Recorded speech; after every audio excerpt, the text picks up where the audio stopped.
Hello student, मैं राकेश कुमार एक बार आपका फिर से स्वागत करता हूं विजन साइंस कोचिंग क्लासेज की संकट रेनवाल के अंदर। तो देखिए फ्रेंड्स, हमने अपनी लास्ट क्लास में स्टार्ट किया था आपके श्वसन तंत्र, और उसमें हमने अध्ययन किया था जो आपका श्वसन तंत्र होता है वह आपके 3 प्रकार का होता है। कौन कौन से? ऊपरी श्वसन तंत्र हो गया, निचला श्वसन तंत्र हो गया और आपके श्वसन मांसपेशियां।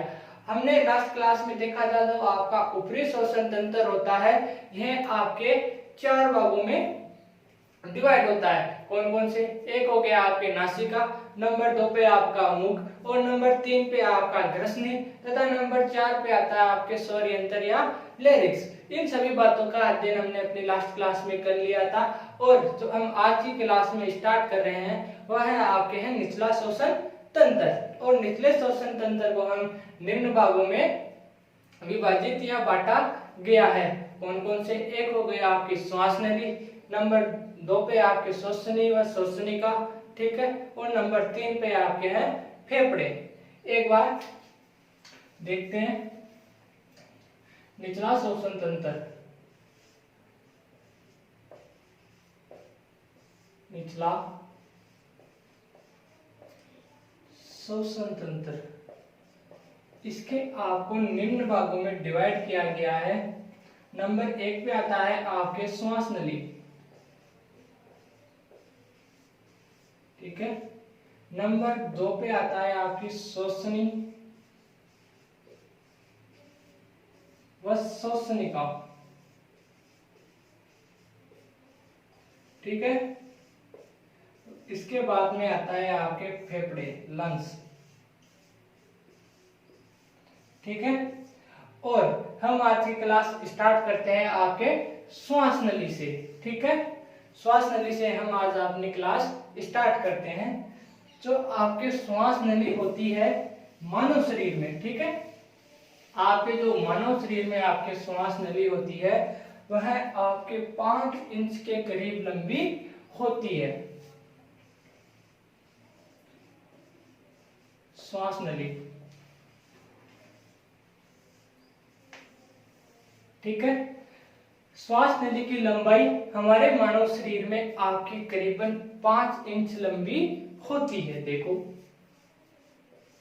कितनी लंबाई होती है इसकी, करीब या लगभग लिख दो 5 इंच।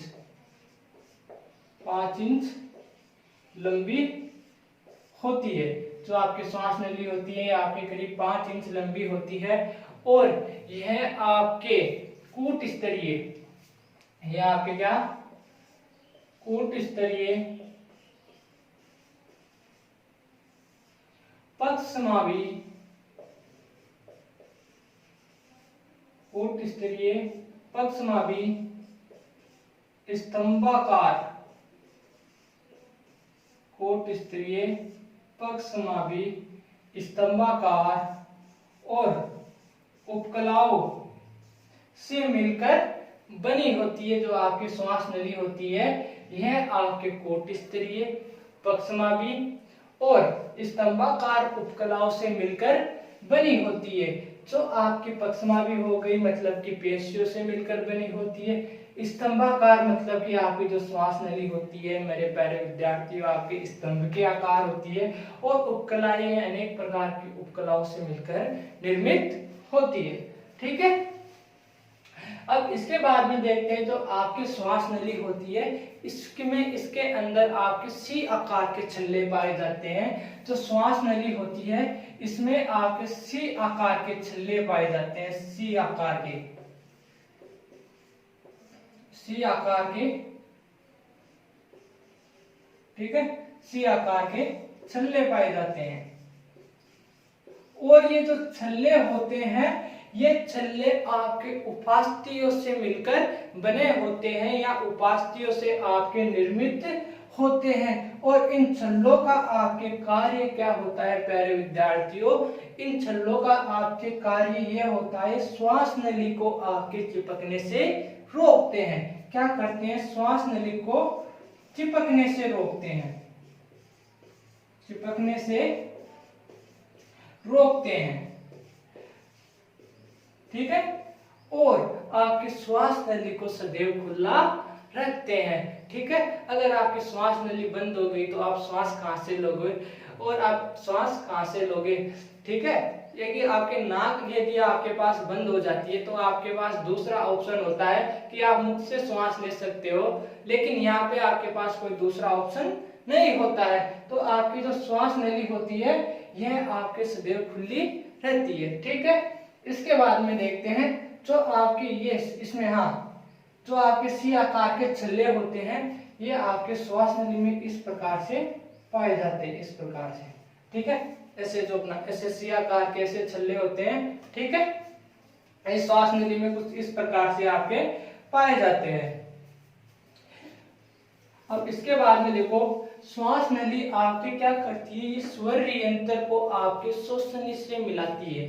क्या करती है, जो आपकी श्वास नली होती है ये आपके स्वर यंत्र को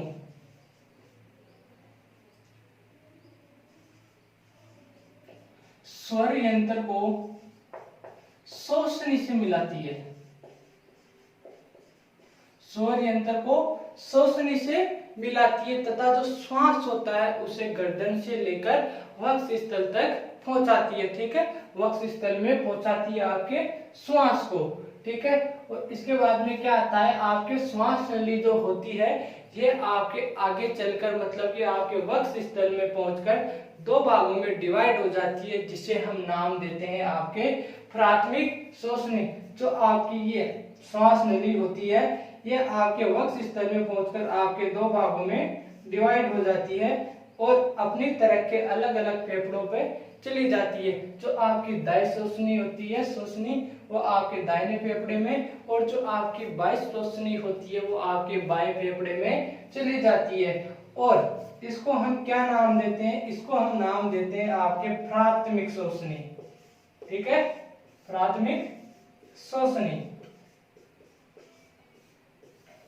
इसे हम क्या बोलते हैं, इसे हम प्राथमिक श्वसनी बोलते हैं। और आपकी जो श्वास नली होती है, श्वास नली के अंदर आपके उपकलाएं पाई जाती है।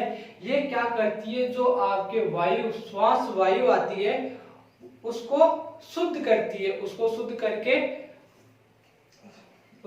करके आपके फेफड़ों में प्रविष्ट करवाती है। मतलब कि जो आपकी नाक से और आप जो मुख से श्वास वायु लेते हो, अगर बाई चांस उसमें आपके जो धूल के कण आ जाते हैं तो उनको अलग करती है। और अलग करने के लिए जो उपकला होती है इससे आपके श्लेष्मा का श्रावण किया जाता है। किसका श्रावण होता है, श्लेष्मा का श्रावण होता है। और ये श्लेष्मा क्या करता है, उन अशुद्धियों को रोक लेता है वहीं पे, और शुद्ध वायु जो होती है वो आपके फिर फेफड़ों में प्रविष्ट करती है। और जो इसके द्वारा जो धूल के कण अपशिष्ट रोके जाते हैं वह आपके छींक के माध्यम से बाहर निकाले जाते हैं। ठीक है, यहीं पे आपकी श्वास नली समाप्त होती है। अब इसको देखते हैं हम आपके डेफिनेशन के रूप में। ठीक है,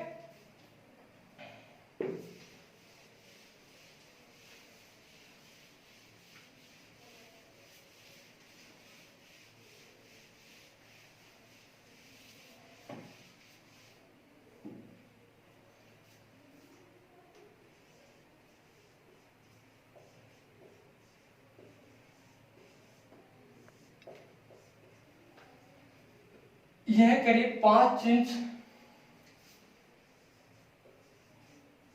यह करीब 5 इंच लंबी, यह करीब आपके 5 इंच लंबी होती है, जो कूट स्तरीय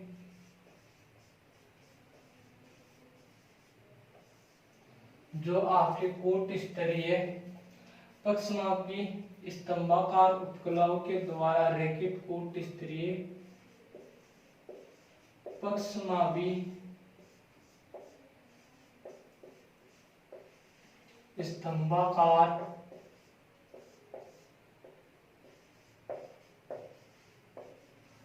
उपकलाओं से रेखित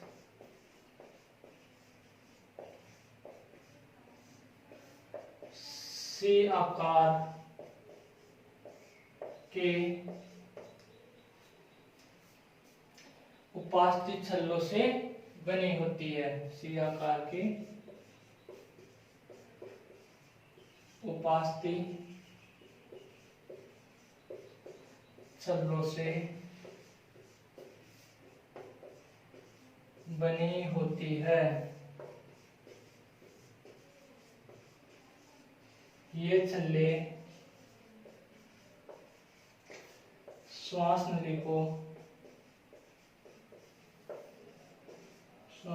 को चिपकने से रोकते हैं।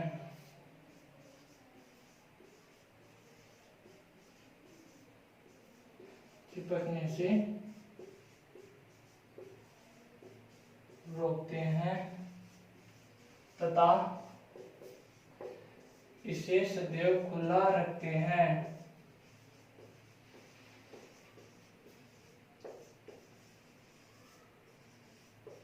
खुला रखते हैं, ठीक है। इसे सदैव खुला रखते हैं। श्वास नली स्वर यंत्र को श्वसनी से मिलाती है। श्वास नली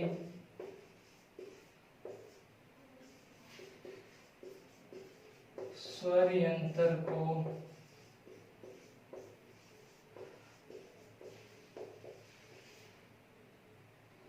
श्वसनी से मिलाती है तथा श्वास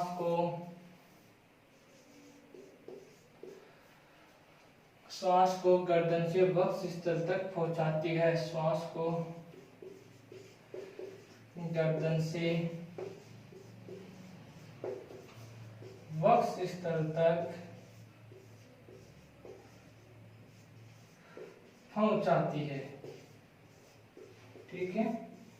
श्वास को गर्दन से आपके वक्ष स्थल तक पहुंचाती है। जो आपका वक्ष स्थल होता है मेरे प्यारे विद्यार्थियों, ये आपके गर्दन से जो नीचे भाग होता है ये आपके वक्ष स्थल कहलाता है, ठीक है। वक्ष स्थल या इसको हम वक्ष गुहा बोलते हैं। जो छाती वाला भाग होता है अंदर से आपके खोखला होता है तो इसे वक्ष स्थल या आपके वक्ष गुहा बोलते हैं, ठीक है। वक्ष स्थल तक पहुंचाती है। इसके बाद में देखो वक्ष गुहा में पहुंचकर श्वास नली आपके वक्ष गुहा में पहुंचकर श्वास नली दाईं और बाईं ओर श्वास नली पहुंचकर वक्ष गुहा में पहुंचकर श्वास नली दाहिनी और बाईं ओर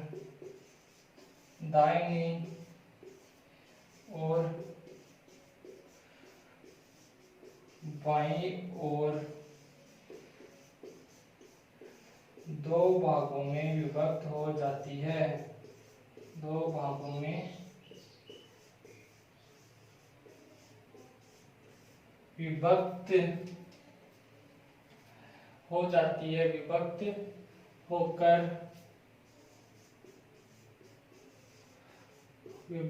होकर आपके अपनी तरह के फेफड़ों में प्रविष्ट हो जाती है। होकर अपनी तरह के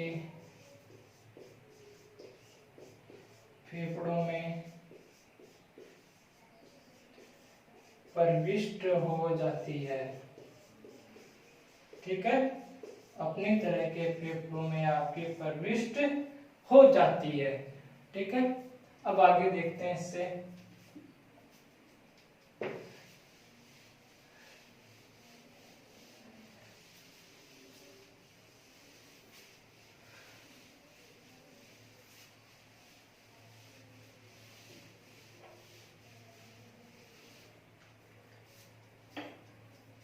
अपनी तरह के इन शाखाओं के आपके प्राथमिक श्वसनी कहते हैं।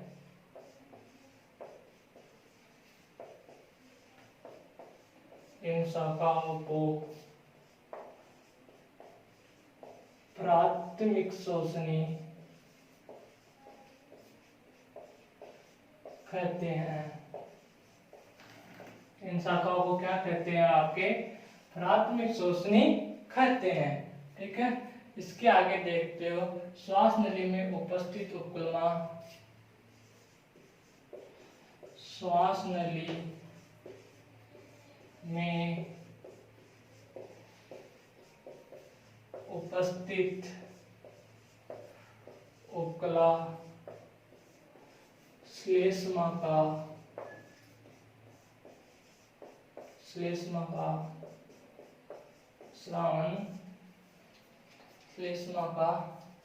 स्रावन करती है या निर्माण करती है। श्लेष्मा का स्रावन करती है या इसको निर्माण भी कर सकती है यहाँ पे। ठीक है, करती है, जो श्वास वायु के साथ, जो श्वास वायु के साथ आने वाली,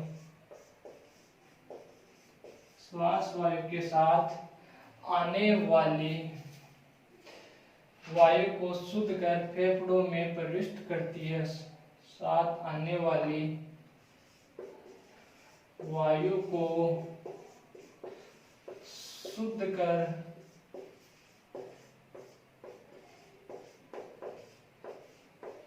फेफड़ों में अग्रेसित करती है, फेफड़ों की ओर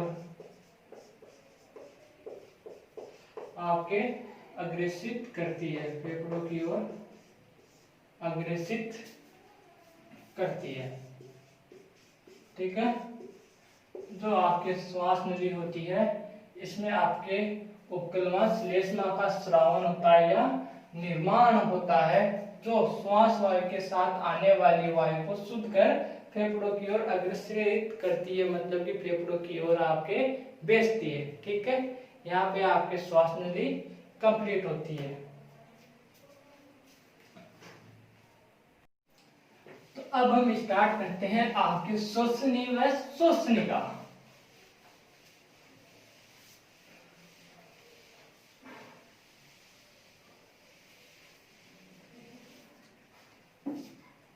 अब देखते हैं हम आपके श्वसनी व श्वसनिका।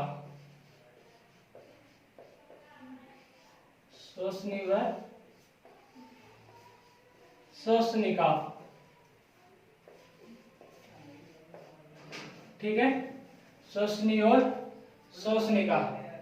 ठीक है, तो देखो आपकी जो श्वसनी और श्वसनिका होती है, हमने आपके श्वास नली को वक्ष गुहा के अंदर लाके दो भागों में डिवाइड किया था, जिसका हमने फिर नाम दिया था प्राथमिक श्वसनी।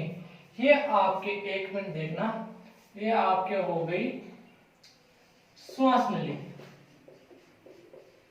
ठीक है, श्वास नली आगे अगर आपके दो भागों में विभाजित होती है या दो भागों में बढ़ जाती है, जिसे हम नाम देते हैं आपके प्राथमिक श्वसनी। ठीक है, प्राथमिक श्वसनी।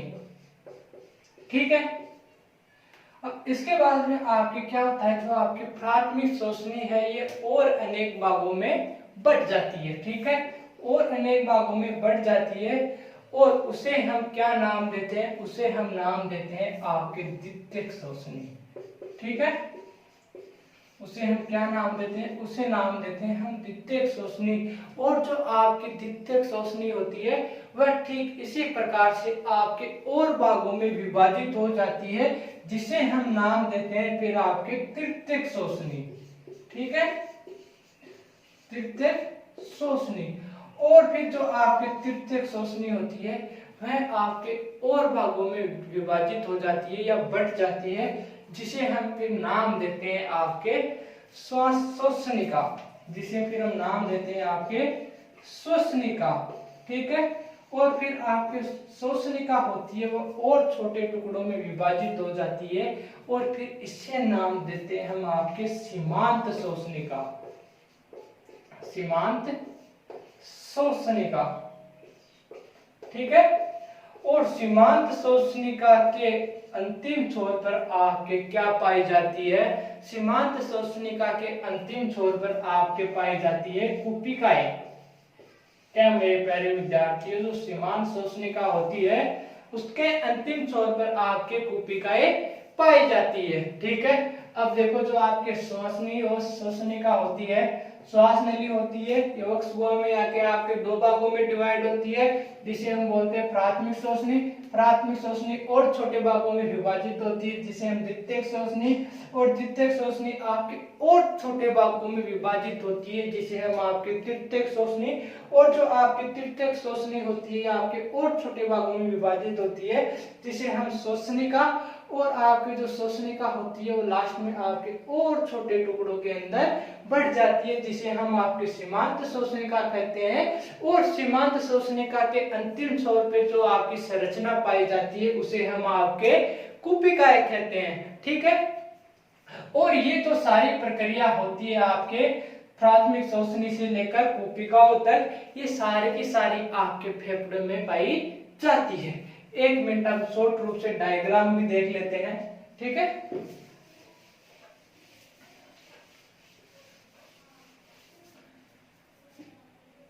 ये आपके हो गया श्वास नली। ठीक है, ये आपके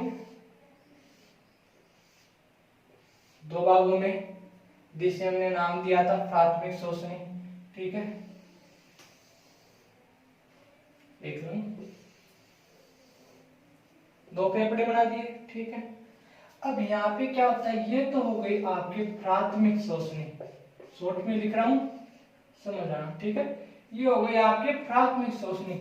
अब ये क्या करती है, ये आपकी ये और छोटे छोटे भागों में विभाजित हो जाती है इस प्रकार से, इसे हम नाम देते हैं द्वितीयक। ये द्वितीयक क्या करती है, आपके और छोटे छोटे भागों में से विभाजित हो जाती है, तो इसे हम तृतीयक बोलते हैं। ठीक है, और ये जो तृतीयक होती है आपके और फिर छोटे घंटों में विभाजित हो जाती है, तो इसे हम श्वसनिका बोलते हैं। और श्वसनिका फिर और विभाजित हो जाती है, तो इसे सीमांत श्वसनिका, और फिर इसके अंतिम छोर पर यहाँ पे आपके इसमें कूपिकाएं पाई जाती है, जिसे हम बोलते हैं आपके कूपिकाएं। ठीक है, जिसे हम बोलते हैं आपके कूपिकाएं। ये दोनों लंग्स में आपके सेम होती है, और जो सारी क्रिया होती है वो आपके फेफड़ों के अंदर होती है। और जो ये आपके कूपिकाएं होती है ये आपके बैलून के जैसे लगभग उसी के प्रकार, या हम बोल सकते हैं जो आपके अंगूर का गुच्छा होता है उसी के समान होती है। ठीक इस प्रकार से बैलून के समान ये कूपिकाएं होती है आपकी छोटी छोटी। ठीक है, इस प्रकार से अंगूर के समान होती है। ठीक है, अब देखते हैं हम इसे श्वसनी और श्वसनिका को डेफिनेशन के रूप में।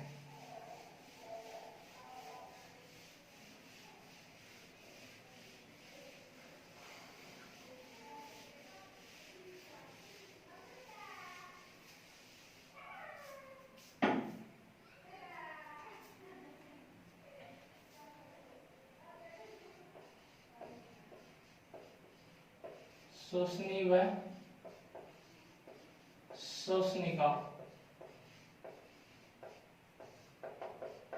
ठीक है, श्वास नली अंत में दाई और बाई और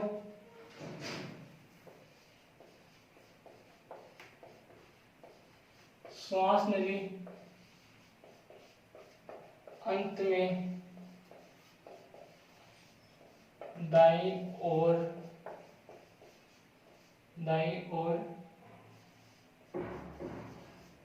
बाई और दाई व बाई ओर की श्वसनी में विभक्त हो जाती है। बाई ओर की श्वसनी में विभक्त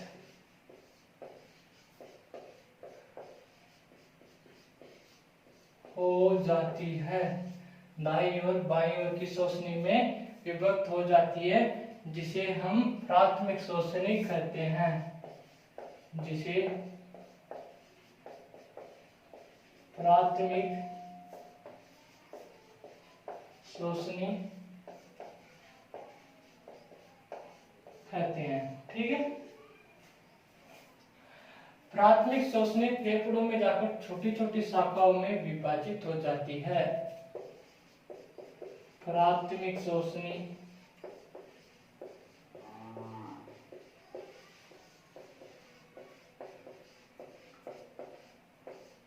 फेफड़ों में जाकर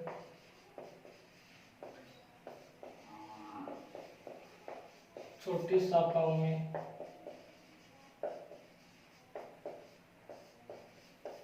विभक्त या विभाजित हो जाती है, जिसे द्वितीयक श्वसनी विभक्त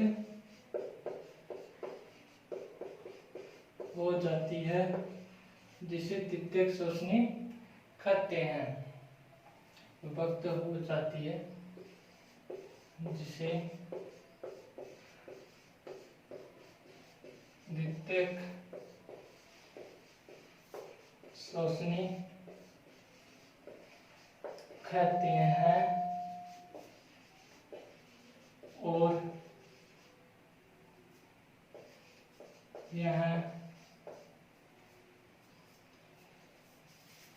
और यह प्रत्येक खंड में तृतीयक श्वसनी में विभाजित हो जाती है। और यह प्रत्येक खंड में द्वितीयक श्वसनी तृतीयक श्वसनी में विभाजित हो जाती है। श्वसनी में विभक्त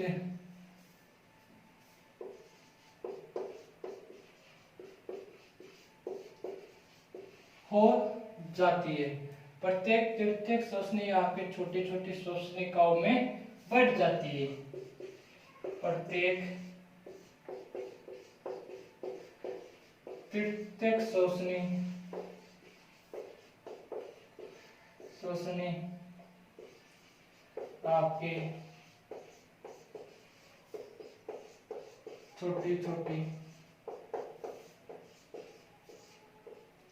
छोटी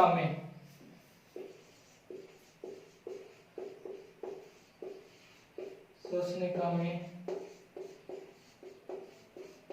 बढ़ जाती है। ठीक है। तो आपके प्रत्येक श्वसनी जो आपकी तृतीयक श्वसनी होती है वो छोटी छोटी श्वसनिका में बढ़ जाती है। ये श्वसनिकाएं फेफड़ों में फैले रहते हैं।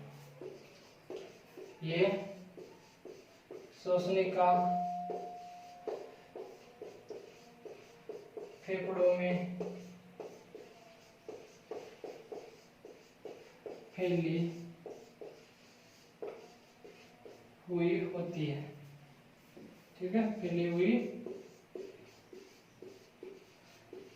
होती है। श्वसनी हर श्वसनिका आगे चलकर छोटी सीमांत श्वसनिका में विभाजित हो जाती है और हर श्वसनिका आगे चलकर छोटी सीमांत श्वसनिका में विभाजित हो जाती है। विभाजित या विभक्त हो जाती है। ठीक है, विभाजित हो जाती है। अब इससे आगे देखते हैं हम।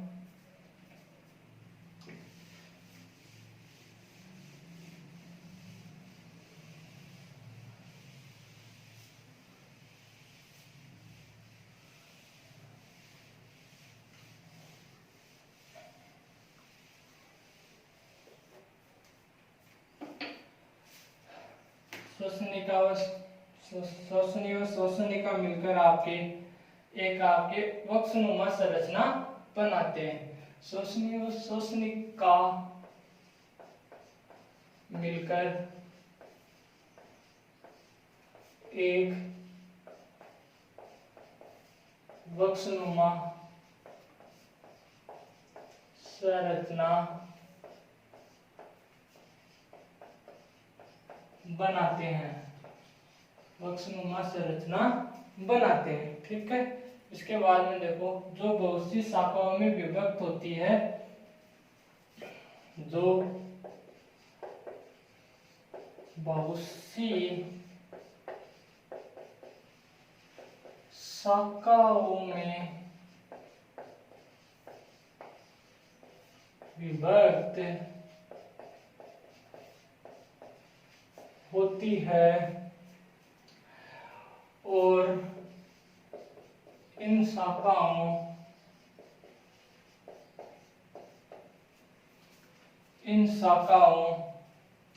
के अंतिम छोर पर कुपिकाएं पाई जाती हैं। इन शाखाओं के अंतिम छोर पर कुपिकाएं पाई जाती है, जो गैसों का विनिमय जो गैसों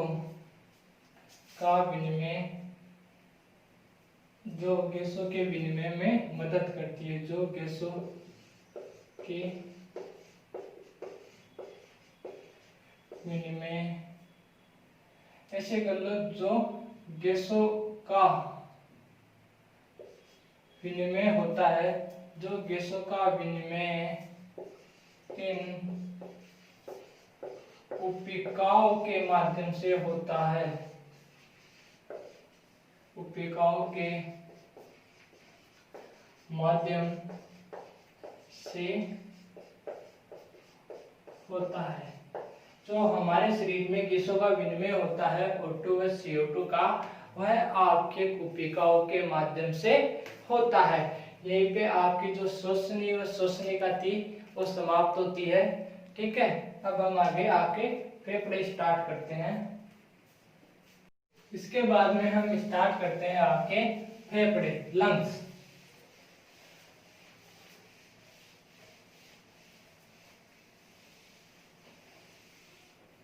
देखो जो आपके फेफड़े होते हैं, लंग्स होते हैं, ये आपके मानव शरीर में आपके एक जोड़ी पाए जाते हैं। कितने जोड़ी होते हैं? ये आपके एक जोड़ी होते हैं। जो फेफड़े होते हैं, लंग्स होते हैं, ये आपके मानव में एक जोड़ी पाए जाते हैं तथा यह आपके लचीले, कैसे होते हैं? आपके लचीले, कोमल और आपके हल्के गुलाबी रंग के। इनका कलर कैसा होता है? हल्का गुलाबी।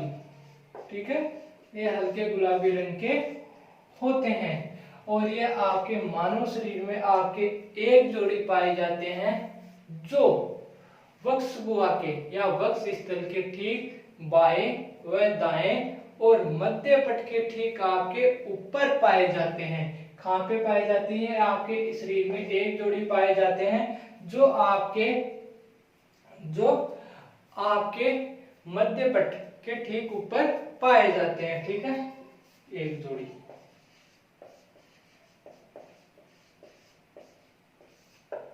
जो आपके फेफड़े होते हैं, यह आपके असंख्य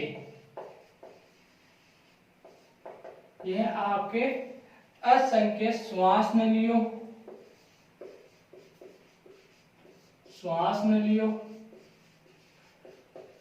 कुपिकाओं,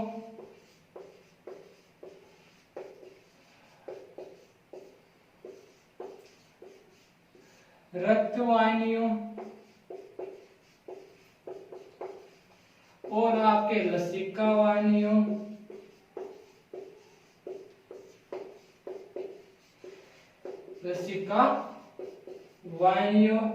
तथा आपके लचीले तंतुओं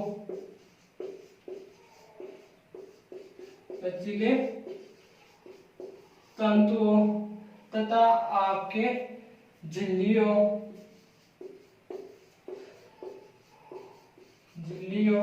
और अनेक कोशिकाओं से मिलकर बने होते हैं। जो आपके फेफड़े होते हैं या आपके श्वास नलियों, कोशिकाओं, रक्त वाहिनियों, लसिका वाहिनियों और लचीले तंतुओं, झिल्लियों तथा अनेक कोशिकाओं से मिलकर बने होते हैं। ठीक है, इसके बाद में देखो तो आपका दाहिना फेफड़ा होता है, यह बाएं फेफड़े से लंबाई में थोड़ा छोटा होता है और चौड़ाई में थोड़ा सा बड़ा होता है। कितना? थोड़ा सा अधिक चौड़ा होता है। तथा आपके जो पुरुषों के फेफड़े होते हैं वह आपके स्त्रियों की तुलना में थोड़े अधिक मात्रा में या थोड़े अधिक आपके बड़े होते हैं। क्या? जो आपके पुरुषों के फेफड़े होते हैं वह आपके स्त्रियों की तुलना में आपके थोड़े से आपके बड़े होते हैं। ठीक है, इसके बाद में देखते हैं आपके थोड़े से बड़े होते हैं। और जो आपका बायां फेफड़ा होता है यह आपके दो खंडों में, बायां फेफड़ा आपके कितने खंडों में? जो आपका बायां फेफड़ा होता है यह आपके दो खंडों में विभक्त होता है। कितने खंडों में? दो खंडों में विभक्त होता है। तथा आपका दाहिना फेफड़ा आपके तीन खंडों में विभक्त होता है। बायां फेफड़ा आपके दो खंडों में और दाहिना फेफड़ा आपके तीन खंडों में विभक्त होता है। इसके बाद में देखते हैं यह आपके क्या करते हैं, जो आपका प्रत्येक फेफड़ा होता है वह आपके स्पंजी, जो आपका प्रत्येक फेफड़ा होता है यह आपके स्पंजी ऊतकों से मिलकर बना होता है। स्पंजी ऊतकों से बना होता है। आपके किससे बना होता है? आपके स्पंजी ऊतकों से मिलकर बना होता है। और जिसमें आपके कई केशिकाएं, जिसमें आपकी क्या पाई जाती है? आपके केशिकाएं पाई जाती है। क्या पाई जाती है? केशिकाएं। ये केशिकाएं क्या होती है? ये केशिकाएं आपके शरीर में, इनमें क्या होती है? रुधिर वाहिनियां होती है जो आपके शरीर में रक्त में जो आपके क्या करती है, इनमें रक्त वाहिनिकाएं होती है। और जो रक्त होता है वो आपके O2 व CO2 गैसों का विनिमय करने में आपके मदद करता है। ठीक है, केशिकाएं पाई जाती है और करीब आपके 30 मिलियन करीब आपके कुपिकाएं पाई जाती है। और ये कुपिकाएं कहाँ पाई जाती है? आपके ये जो आपके श्वसनिका का सीमांत सिरा होता है, सीमांत श्वसनिका के आपके अंतिम छोर पर पाई जाती है। कहाँ पे? सीमांत श्वसनिका के अंतिम छोर पर आपकी ये कुपिकाएं पाई जाती है। मेरे प्यारे विद्यार्थियों, कुपिकाएं पाई जाती है और कुपिका में आपके क्या होता है? सल की उपकला की पंक्तियां पाई जाती है। कुपिका में आपके क्या होता है? सल की उपकला की आपकी क्या होती है? सल की उपकला की पंक्तियां पाई जाती है, जो क्या करती है? आपके केशिका में जो रुधिर प्रवाहित होता है उसके विनिमय में आपकी मदद करती है। जो केशिका में रुधिर प्रवाहित होता है तो उसमें गैसों के विनिमय में आपके मदद करती है। ठीक है, एक हम इसको डायग्राम से भी देख लेते हैं फेफड़े को।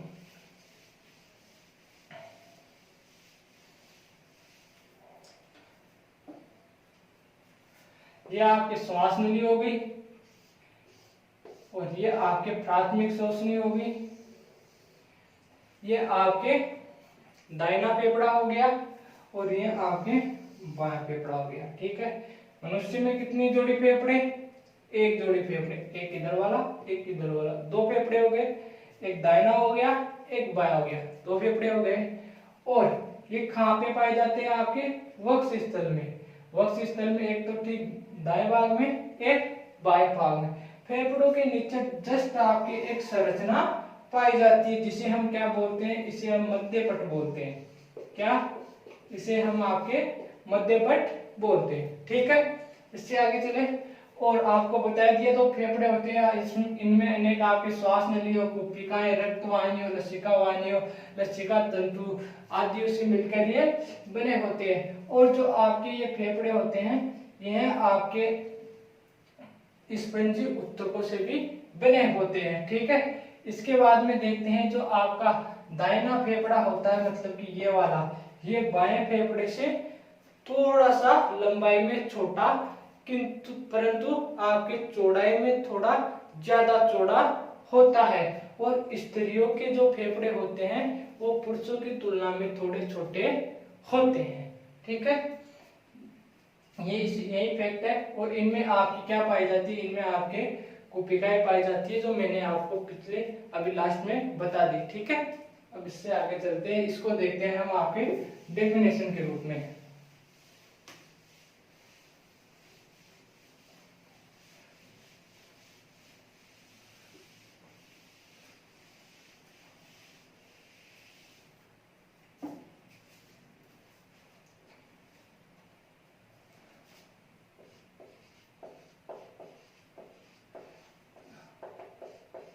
यह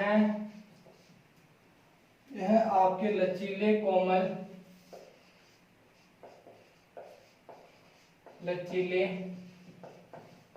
कोमल तथा हल्के गुलाबी रंग के होते हैं। ठीक है, हल्के गुलाबी रंग के होते हैं, जो एक जोड़े के रूप में एक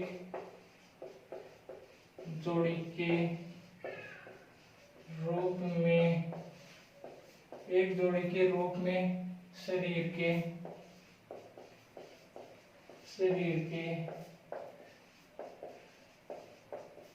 वक्ष स्थल में बाएं व दाएं बाएं व दाएं भाग में मध्य पट के ठीक ऊपर स्थित होते हैं। भाग में मध्य पट के ठीक ऊपर स्थित होते हैं। ठीक है, अब इसके बाद में देखो, फेफड़े असंख्य श्वास नलियों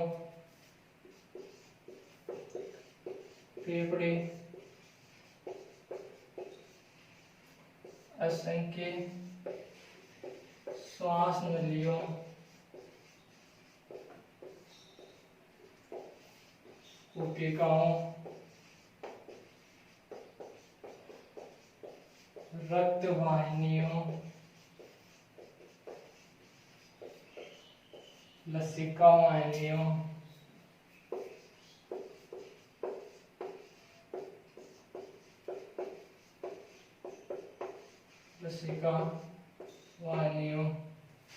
लचीले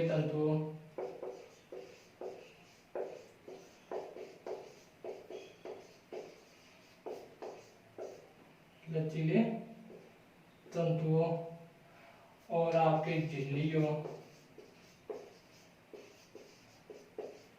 तथा अनेक कोशिकाओं से मिलकर बने होते हैं। अनेक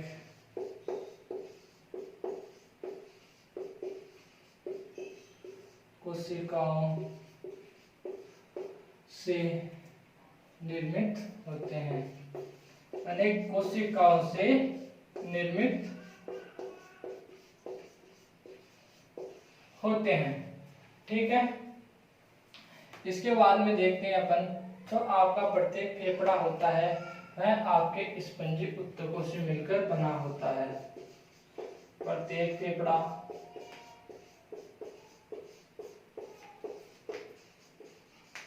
स्पंजी ऊतकों से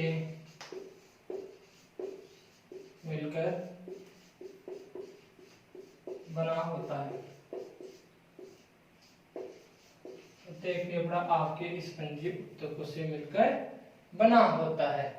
इससे आगे देखते हैं,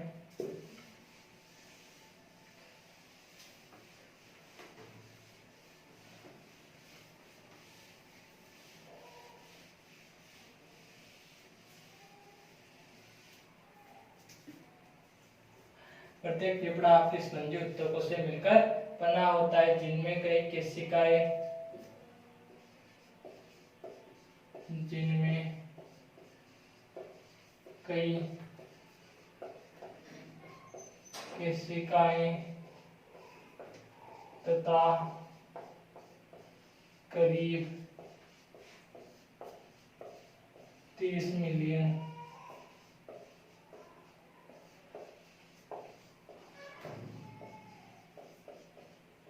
कोशिकाएं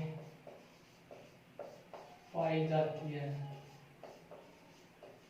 करीब 30 मिलियन आपके कोशिकाएं पाई जाती है। कोशिका एक कपनुमा संरचना होती है। कोशिका एक कपनुमा संरचना होती है जो सीमांत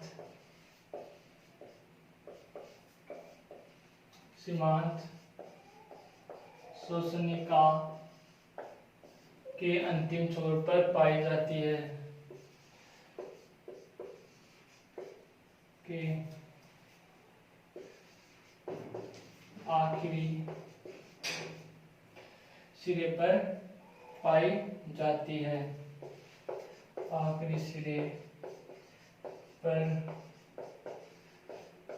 पाई जाती है और यह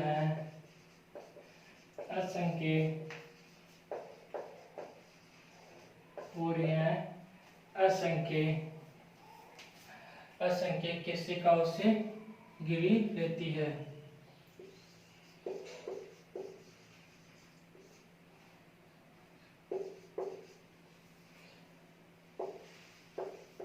केशिकाओं से घिरी होती है। कोशिका में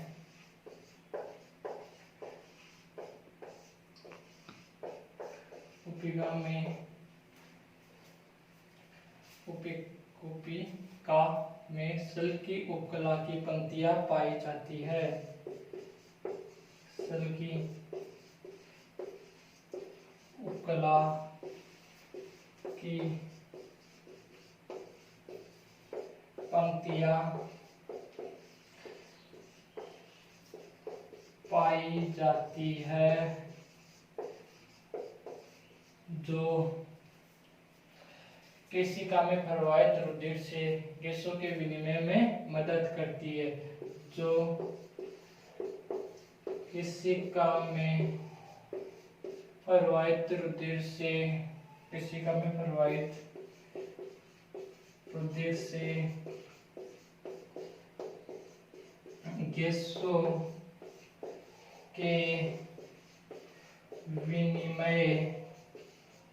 में मदद